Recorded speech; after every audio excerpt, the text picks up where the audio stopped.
अस्सलामुअलैकुम नाजरीन किराम। आज की कहानी है एक ऐसे शख्स की जो दिन में नौकरी तलाश करता था, शाम को बेटे को खाना खिलाता था और रात को ट्रेन स्टेशन की बाथरूम में दरवाजा बंद करके सो जाता था।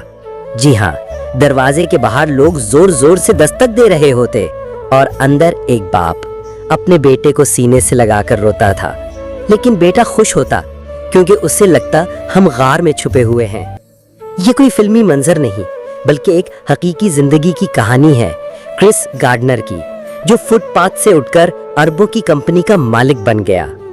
क्रिस ने आंख खोली तो ना बाप साथ था ना सुकून।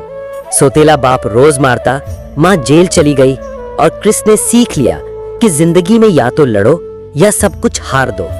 जवानी में क्रिस ने मेडिकल मशीनें बेचने का काम शुरू किया, लेकिन हालात बद से बदतर होते गए। बीवी ने साथ छोड़ दिया, पैसे खत्म हो गए, घर छिन गया और क्रिस एक बेघर बाप बन गया जिसकी गोद में एक मासूम बच्चा था और जेब में सिर्फ ख्वाब।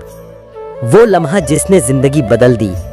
एक दिन वो सड़क पर एक शख्स को महंगी गाड़ी में देखता है।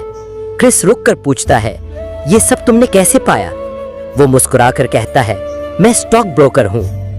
बस वो दिन क्रिस की जिंदगी का मोड़ था।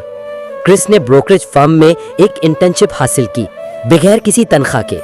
दिन में काम, शाम में बेटे को खिलाना और रात को कहीं ना कहीं जगह ढूंढना, बाथरूम, पार्क या फुटपाथ पर सोना। कभी कभार खाने को कुछ ना होता, लेकिन क्रिस हारता नहीं था। वो कहता, जब तक सांस है तब तक उम्मीद है। 6 महीने बाद एक दिन कंपनी के बॉस ने क्रिस को बुलाया। वो कहता है, Chris, you are hired. Chris को नौकरी मिल गई।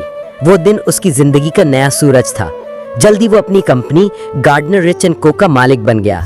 आज वो एक मिलियनेयर है और दुनिया भर के लोगों के लिए उम्मीद की किरण। उसकी सच्ची कहानी पर फिल्म बनी, the pursuit of happiness. Will Smith ने वो किरदार अदा किया और पूरी दुनिया रो पड़ी।